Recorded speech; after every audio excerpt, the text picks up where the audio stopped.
Hey guys, I just finished Aries Witch, one of 12 new books in the Witch's Sun Sign series by Ivo Dominguez Jr., but I have some questions, so I guess we're just gonna have to call Ivo. Operator, please connect me to Ivo Dominguez Jr.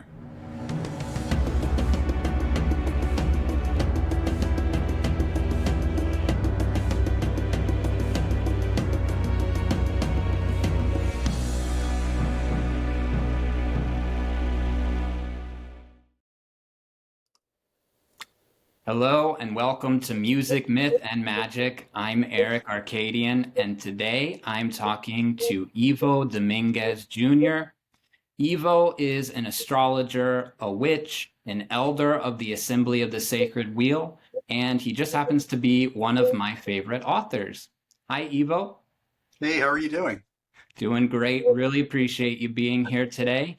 Um, I want to mention when I first met you about a year ago, Right? and you signed my book, The Four Elements of the Wise. You told me about a little trick with the signatures. Can we talk about that for a second? Yeah, and it's something that I tell everybody either when I'm signing a book or if they already have books that have been signed by an author. And a signature is an imprint of that author's energy. So that if you're reading a book and you're curious about, well, what did they really mean? What was their thought process behind it? Or I'm not quite clear on it. I just flip to where the signature is, put my finger on it, and try to tune into that energy of that author, flip back and reread the passage. And often I have a clearer understanding of it. Yeah, I thought that was a really cool trick. I tell everybody about it now. And on the flip side, when we found out that you were ill, we used that as a bit of a proxy. And I think probably Mhm. a lot of people did to send you I some think healing so. energy. So, I'm I doing a lot better. yeah, we're so happy to see that you are back and getting out there and doing some teachings again. So, I do want to get into your book, your new book series in a little bit, but first, I kind of want to talk about you just a bit, and I would love to know how you got started on your path. Huh. All right. The extremely short version of this is I was one of those kids that all from as far back as I can remember, I was already having psychic or mystical experiences of one sort or another. So I, of course, was drawn to any kind of magic or occultism that I could. I was also one of those, as soon as the sun was up, I'd be out the door and I'd stay outside until sunset, usually when dinner time was. And I'd spend a lot of time out in nature and in the woods. So I had a profound connection to the energies and the experience of being out in nature. So that was kind of like my starting point. And then, even though I'm not close to my family at all, I'll say that one of the benefits I had when I was a child was that my father was a professor, and I had a library card for the university library, so I could go in and find books that I would otherwise never have been able to find, and also request them through interlibrary loan. So I did a lot of reading of occult books. And remember, I'm 65 this year, and it wasn't like it was easy to find occult materials when I was a kid. So reading those books opened my eyes to all manner of different traditions and systems, from things that we call witchcraft today to ceremonial magic. Jump forward a little bit. When I was in high school, my parents insisted, sound mind, sound body, you need to do a sport. And I was not really into it. But I got permission to, since high school campus and the university campus were near each other, I got permission to leave during the day, go to the university, and fence. So I was in the fencing group at the University of Delaware, and that counted as my gym requirement. But that meant that I met some interesting people. We were changing in the locker room one day. A guy's pentacle fell out from underneath his t-shirt while we were changing. Now, he was a grad student, and I was a teenager. So he kind of flipped out because my eyes zoned in on it, and I immediately went to oh, are you a witch? Are you Alexandrian? Are you Gardnerian? And it's like just spewing all this stuff. And his eyes are getting bigger and bigger, and said, can we go outside to talk about this? Because he didn't want to be outed about anybody might overhear us. And I got to talk to him and said, look, he said, no reasonable coven will accept someone your age. If you're still interested in this when you're an adult, contact me. But in the meantime, if you give me a pile of self-addressed stamped envelopes, I'll make sure you get our Coven's newsletter. And I said, great. And that was my first connection to a broader community. And from there, I avidly went to anything and everything. Remember, the first things I went to were picnics at public parks because it was before the era of the conference or of the campout gathering. But you could still meet other people. And that led me to many other things, including in the early 80s, opening a bookstore, which was a way to connect with people in a different way and have study groups that eventually led to the formation of my coven. So what was the inspiration for then starting your own tradition? How did you go about that? Necessity. So here's the thing. Delaware is smack dab in the middle of the East Coast, and yet, especially the southern part where I live, is very, very rural and very isolated. So there weren't really any true teachers, groups, organizations in my area. So we basically said, look, we could try to train with people, and the nearest people I would feel comfortable training with were hours and hours away. And realistically, there's a limit to how many hours and how often you can drive to before it starts to wear on you. So we said, look, what we're going to do is we're going to do a study group, and we ran it out of the bookstore. And we attracted people over time that had a variety of backgrounds. A couple of people that had Gardnerian first or seconds, a couple of Alexandrians, a couple of Golden Dawn folks, two people from the Sun Bears medicine tribe. But we attracted all this collection of people, and we said, look, all of us are going to go forth, attend whatever workshops and events, and bring it home. And after meeting for about 2 years, 2.5 years as a study group, we said, let's form a coven now, and we'll do our own thing, because simply that was the only way we could create something solid and real. And then after the coven had been functioning for about 6 years, after that, we're now officially coven. So it's a 6-year-old coven, which, in the pagan world, coven and grove and lodge years are kind of like cat and dog years. That's really like a long period of time.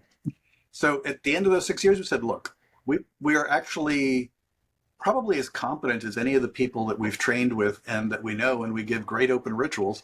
So at which point we said, we're officially declaring ourselves a new tradition. And so And that was the jumping off point. this eventually became the Assembly of the Sacred Wheel, which is a union of multiple covens, right? So what can you tell me about that? How did that form into one? Okay. Success often creates problems. The original coven that started at its height was 27 members, which is really too many people for a coven format. It might have been fine if we were structured like a ceremonial lodge, but that wasn't the format we chose. So we said, look, this has to split into additional covens. So from that first coven, 4 new covens were born, and eventually now we're 14 covens. The original coven is still in existence. We've been around as a tradition since the mid 80s. And one of the differences is that unlike many traditions where the covens don't have all that much to do with each other, except for a couple of times a year when they might get together at a meet, if you will. We actually designed ours like an extended village or extended community so that all of the covens continue to have interaction with each other. And indeed, it's normal, it's actually the default, that if you're a member of any one of our covens, part of your training is going to happen in one of the other covens that are in your vicinity. One of the things that we did was our covens are clustered in groups of 4. It's kind of like a social engineering experiment, because if you get too big, there are problems. If you get too small, there are problems.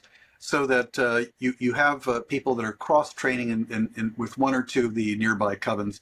None of the covens of those groups of 4 can be more than 2-3 hours drive away from each other. So it's still possible to get together with some regularity. And it's a very close-knit community. And it also is why we're not spread across the whole country, because if you leave us because you've got a great job or married somebody out west, awesome. I hope you start something out there, but you're starting a new thing. Because the community requires face-to-face contact, and we won't see you often enough for it to remain an active live connection. You still have your degree, you still have all the things you learned from us. Go forth with our blessing and create more good things. So it is intentional community of a sort. A couple things I heard you talk about before within the Assembly of the Sacred Wheel is the concept of intertraining. I believe that's the best way I can put it, where you might have a member train with another coven Absolutely. or priestess for a little while. So for example, and everyone should have if you're a third degree in our system, you should have a fairly broad training. That's to be a given. However, let's say that someone is truly wanting to learn more about herbalism. Well, anybody who's one of our clergy knows a bit of herbalism, but not all of them consider themselves herbalists. So in that scenario, I'm going to make somebody's name, Joan from this coven will train in herbalism with the high priestess from one of the other covens. And when she's completed that to the high priestess' satisfaction, there'll be a letter in a meeting and saying, I vouch for that I've proctored this person and this material, and they've completed that as part of their work towards their degree.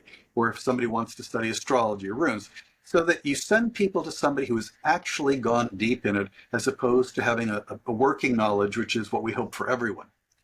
And in addition to that causing people to have better training, it also helps to avoid the problem of, I'm going to call it the nuclear family problem.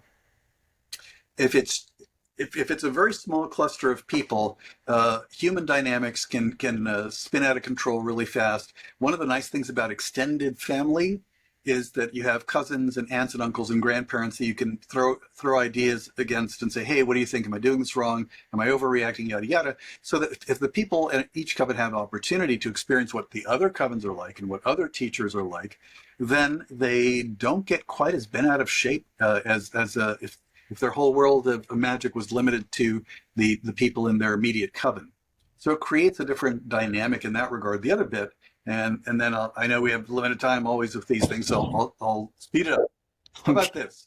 Well, in our tradition, you don't get the clergy that lead you in your coven of origin are not the ones that grant your third degree, not officially.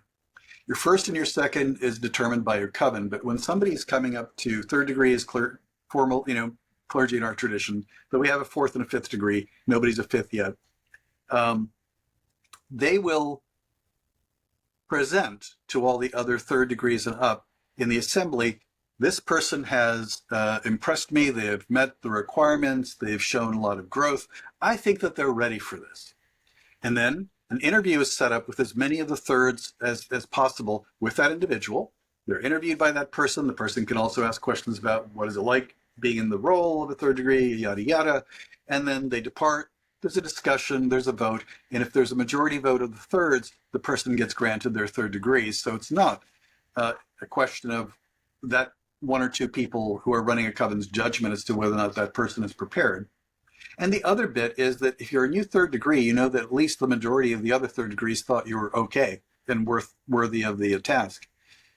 So it reduces some of the drama. And let's say that you believe that you're not getting a fair shake because human dynamics are what they are. We have 3/4 degrees in our tradition, which are called elders in our tradition. Honestly, one of our jobs is to be ombudspeople. If you have a concern or you don't feel something is going as it should, you can approach one of the elders and they can act as an arbiter for whatever kind of disagreements or misunderstandings are happening. And if push comes to shove, the elders make the yes, no, kind of decisions. So since you brought up the degrees, I understand you guys have a theoretical fifth degree as well, right? Yes, it hasn't happened yet. And the reason is that we're not like a degree puppy mill where you crank out higher initiations just for the sake of collecting badges and points. So we put limits into the growth of our tradition. Some of them are geographical because of close contact, but the other are, until there are enough elders, there's no point in having somebody who's the term we chose was craft father, craft mother, craft parent, depending upon what your gender perspective is. And that individual would act as a repository for knowledge and as a resource to the assembly, and have a distance from the day-to-day work to a degree. But the point is, we haven't been around. I mean, from some people's perspective, we've been around a long time as a tradition. From other people's perspective, no, we still have a few more decades to go. Hey, our coven survived its Saturn return, so that was a good thing, and the tradition did as well. So at some point, there will be enough elders, and we will reach a point where we say, yes, it is time to bring our first fifth degree into existence. And whether that happens now or 10 years from now or whenever, it doesn't matter. The point is to grow well, not to grow just for the sake of growth or to elevate just for the sake of elevation. I think it's a really interesting system that's expanding as you guys grow. And if someone wanted to join your tradition, how would they go about finding? They would have to be close enough to one of the covens. I mean, honestly, though I say though that's not a boohoo end of the world story, because I'm going to say that we've had a lot of people contact us and say, I'd really like to be part of your tradition. And I say, where do you live? Because unless you are a reasonable distance from one of those 14 covens on it, spread across, the furthest north is New Jersey, the furthest south is in Virginia. If you're not close enough to actually train physically in one of those covens, we're not a mail order system.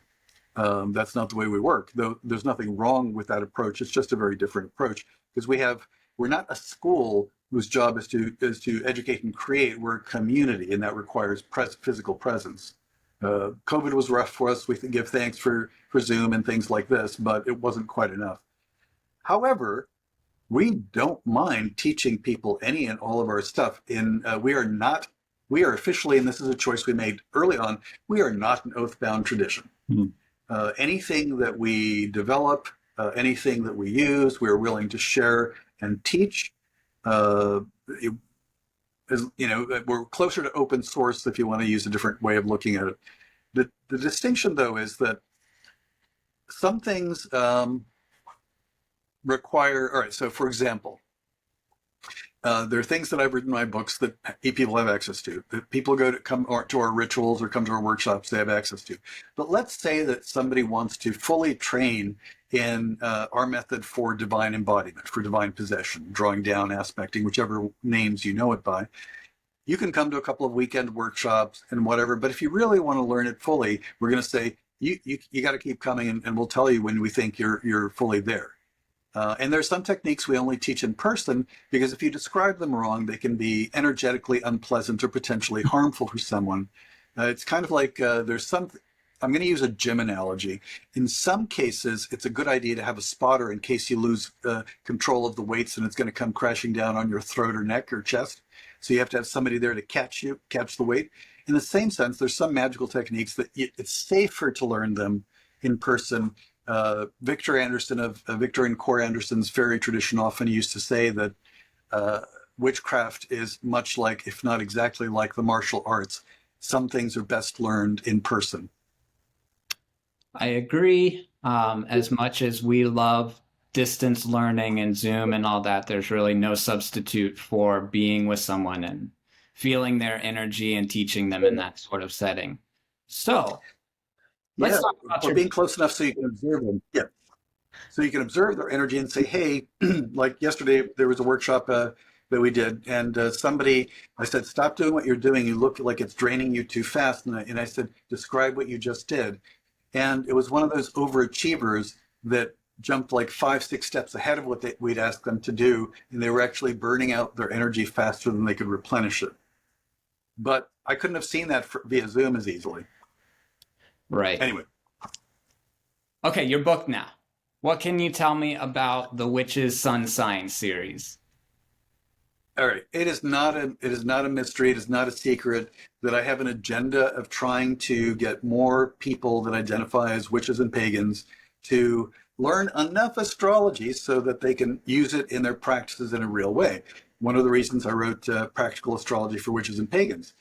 And the Witch's Sun Sign series actually focuses on the idea of that divine spark within, that inner sun, that core that's you, the flavor, the color, the energy, the texture of what comes forth from you comes from your sun sign. Now, it's modified by everything else that you are, but that's the place where you're the wellspring from which your power arises.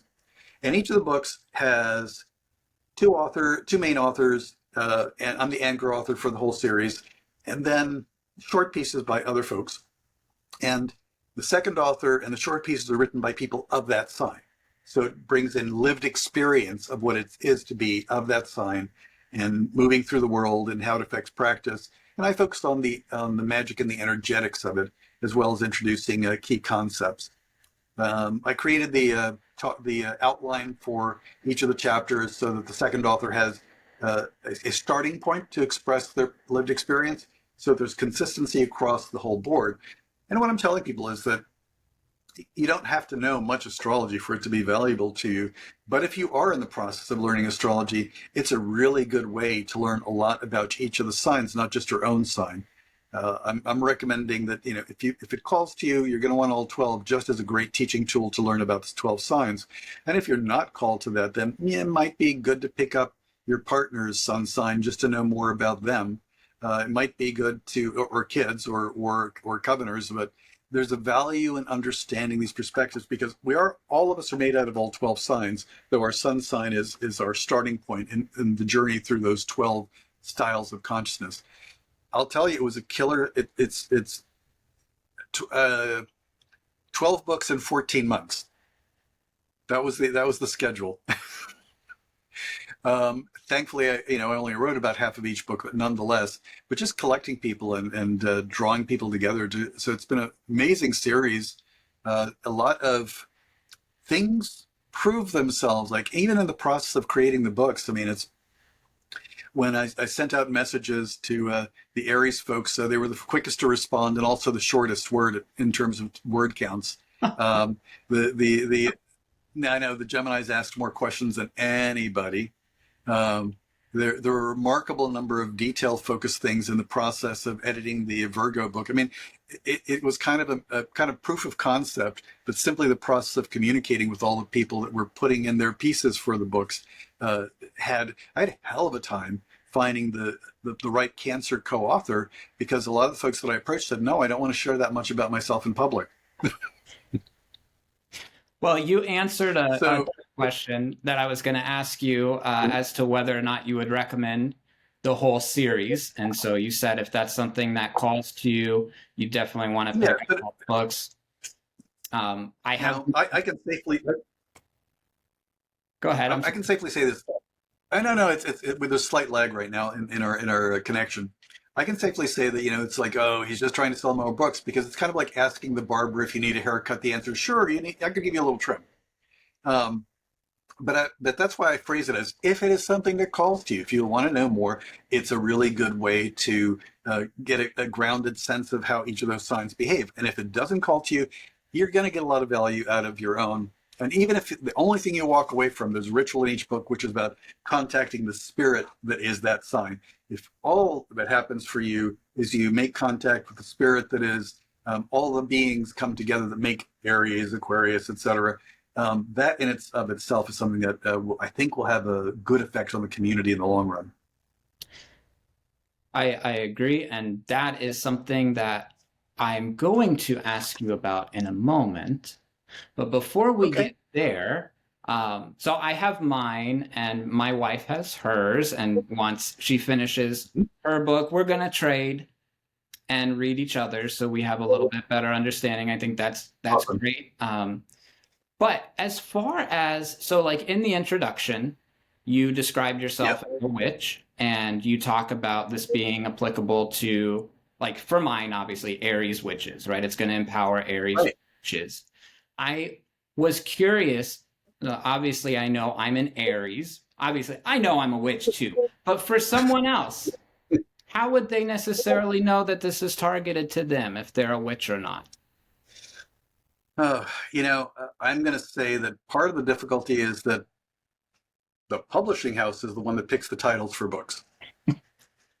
And the broadest range of folks are going to respond to the word witch. I could have said the Witches and Pagans Sun Sign series, and that probably would have been more accurate, or the Magical Practitioners Sun Sign series, and that would have worked as well. So it's the limits of language. I mean, it's right now, especially because the more we creep towards the age of Aquarius, slow and steady, and we're getting there, the more division or differentiation there is, which is why every year you learn at least 3 or 4 new terms for what people are calling their particular path or their particular identity and so on, because the trend of the Aquarian age is subdivision into clearly defined units of identity. So not everybody identifies as a witch. Not everybody identifies as a magician or a sorcerer or folk practitioner or whatever they call themselves. But I would say that if you do anything that's woo-woo, then this book probably has some use for you. That's a good way to put it. All right. Anybody that does some woo-woo, this book is for you. But that wouldn't have worked for the title either.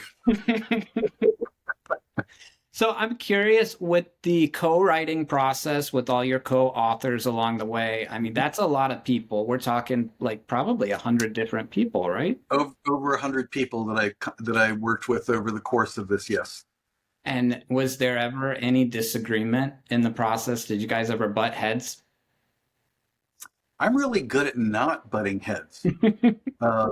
I'm really good at I do a lot of and this instead of but or this. In other words, I figure out ways to encourage what they're doing and suggest if this would make it a smoother fit with this book. Or actually, I was also trying to keep all the books had to be within 5-10% word count of each other. All of them had to have similar structure within. So it's like, in order to make this fit with the whole series, these are the things I've observed. Now, the really hard stuff is not my job.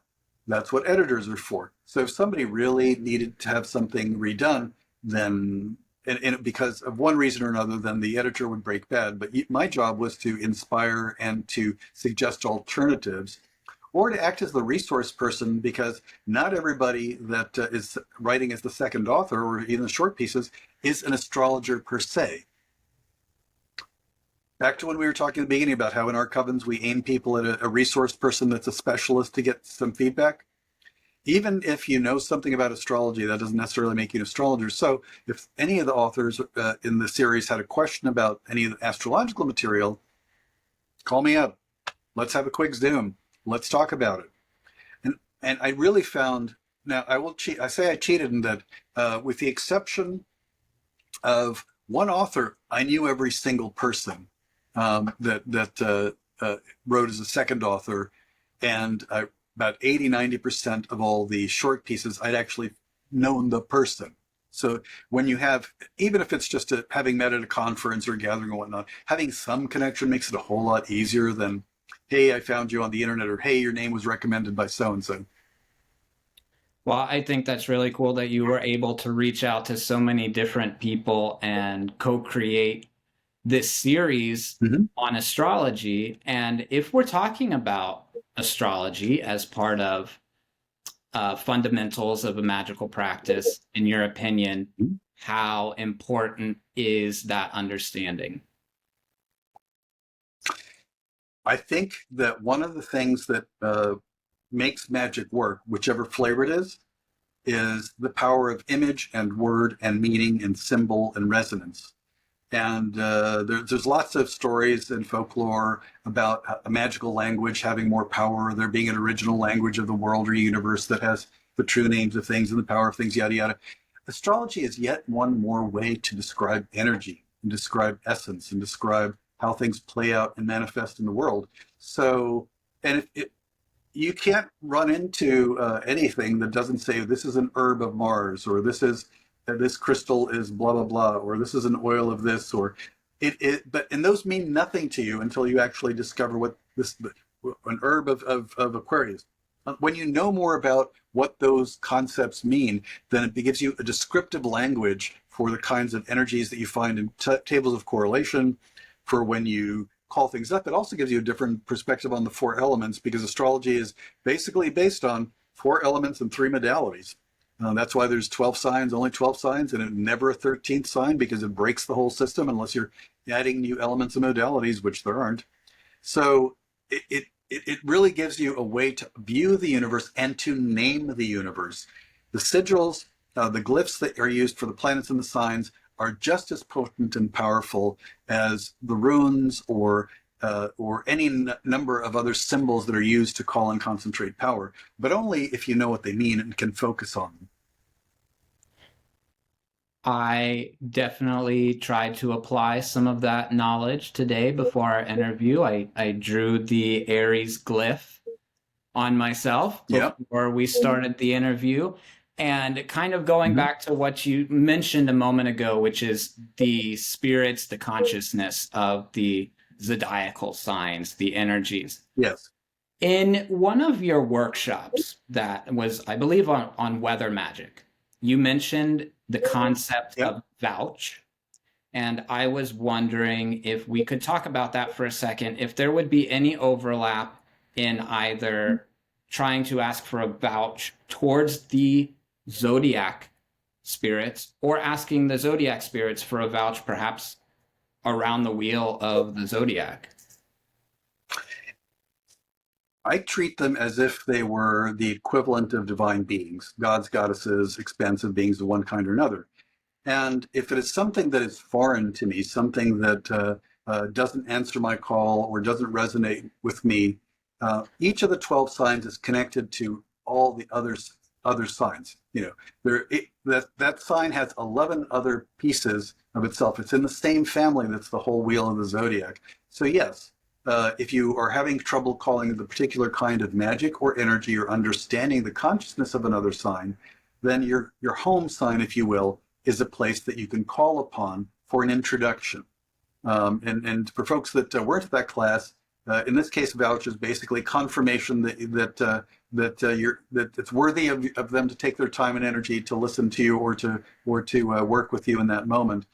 And but the thing is, with anything that you experience as a spirit or treat as a spirit functions as a spirit.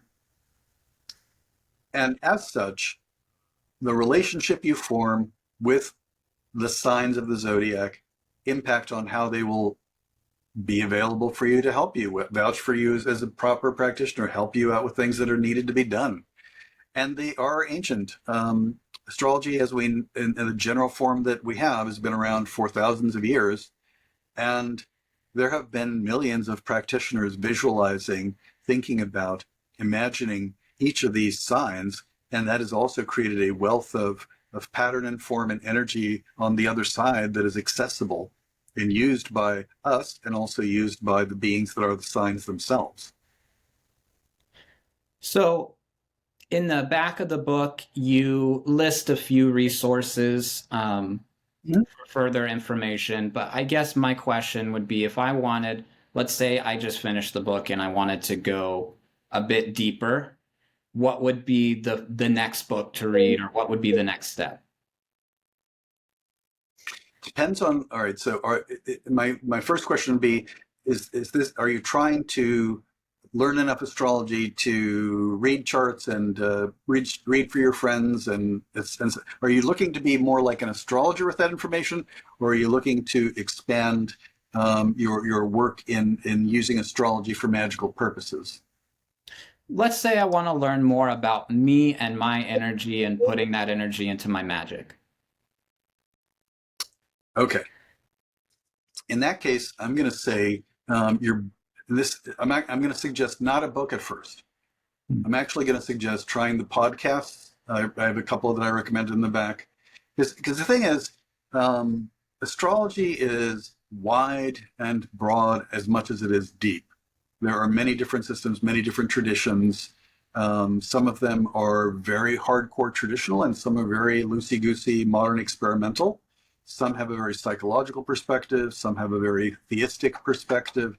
But so I think it's kind of like shop around first. If you just want to learn more about you, then shop around to see which resonates for you. Though I'm going to recommend anything that Robert Hand wrote is worthy of your attention. But start with the podcast, and there is nothing better out there right now than the Mountain Astrologer if you want to have a potpourri of different kinds of articles from beginner to advanced. And it's available as digital, and it's also available online. I would be remiss with my publisher if I didn't say, hey, Practical Astrology for Witches and Pagans might be a good thing for you to read as well. And if you are looking at a more mythological approach, everything that Demetra George, think of like Demeter, Demetra George has written and teaches is excellent if you want to learn more about aspects of self through astrology.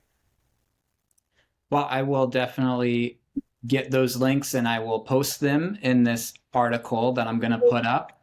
I don't want to keep you too much past your time, but just a couple more questions for you. I want to know if after this incredible process of 12 books, you have plans for some future writing. Already started. I already started on the next book. Can you tell us? That was even while I was yeah. So I wrote a book, Keys to Perception, which is a psychic development book. This book is the flip side, and I don't know what the title will be, but instead of focusing on the receptive talents, it focuses completely on raising energy, shaping energy, managing your energy for magical purposes, healing purposes, whatever. So it's all the active talents rather than the receptive ones. So it's kind of like a complement to that book, though they're each going to be standalones. And I'm about halfway through writing that one. And when it's done, I'll see, which of the publishers I've worked with is interested in it. That's the next project. Well, I look forward to seeing that book come out in the future, and I look forward to reading it. And as our closing question, Ivo, how do you personally use sound or music in your magical practice? It's really important to me, and it's also important in most of our covens. We use a lot of chanting and a lot of toning, not just to raise and shape and move energy, but sometimes we use song or chant as a way of invoking beings instead of the long spoken orations that some folks use. And part of it is that when a group is making sound together, whether that's with their voice or an instrument or whatever, it brings their energy and consciousness into a meshed, clear connection and focus faster than just about anything, or whether it's rhythm using percussive instruments. Sound is one of the easiest ways to coalesce group energy and group purpose. And as an individual solo practitioner, it activates different parts of you in a profound way, especially when you're processing melody and words and images. If you're doing a chant, it makes more of your brain light up and more of your energy move. So I find it easiest to raise energy. I've used sound as a diagnostic, instead of a pendulum or whatever. Sometimes I've walked around in a space and simply toned and listened to see if the tone changes, or if it feels like it's going flat or hollow, or any, as a way of basically doing a sonar, if you will, of the energy of a space. Sound is, there's more territory blocked off in your brain to analyze sound than there is vision. And we experience sound in 3D, full 3D, 360 degrees up and down, not the focused perspective of vision. So it's a very powerful way to connect with the subtle magic and subtle energy. Yeah, I remember hearing you mention the spiritual sonar at another workshop that you did, and it made me realize that I do that when I walk around doing cleansings. You hear the reverberations off the wall that echo a little bit different, and it's like this space needs a little bit more purification over here, and as you move around the space. So I think, and I agree with you, that it is one of the best ways to convalesce the individual members into the group mind, and not only that, but the group mind into the universal consciousness as well. Absolutely. Yeah. Absolutely. It's one of my, and it's a tool that we carry around with us. Absolutely. It is the magical tool you never go without. and if nothing else, you can always, and if you can't make make a sound with your mouth, you can certainly clap or snap or find some other way to work with sound. Sound is ever present. And if you don't, and if you have hearing loss, you still have access to subtle hearing, even if the physical is fading or faded. Yep, astral hearing is quite a sense to develop as well. Yeah. Well, that was all of my questions for you. And I really, really appreciate you taking the time to be here with me today and to answer my questions. And It's fun. I really can't wait until I get to be at another one of your workshops in the future and to read some more of your books. Thank you. And I'll be hitting the road again next year. Perfect. All right. I'm going to go ahead and jump off now. I appreciate your time, Ivo. Thank you. Have a good day. You too. So there you have it, all of my questions answered, including how Ivo uses sound in his magical practice. Another big thank you to Ivo. You can find some of the links he mentioned for resources in the video description. I'll be talking to other interesting people soon, so be sure to click the subscribe button, follow me on Facebook at Aerik Arkadian, check out my Patreon page, or read my articles at aerikarkadian.com. Until next time, guys.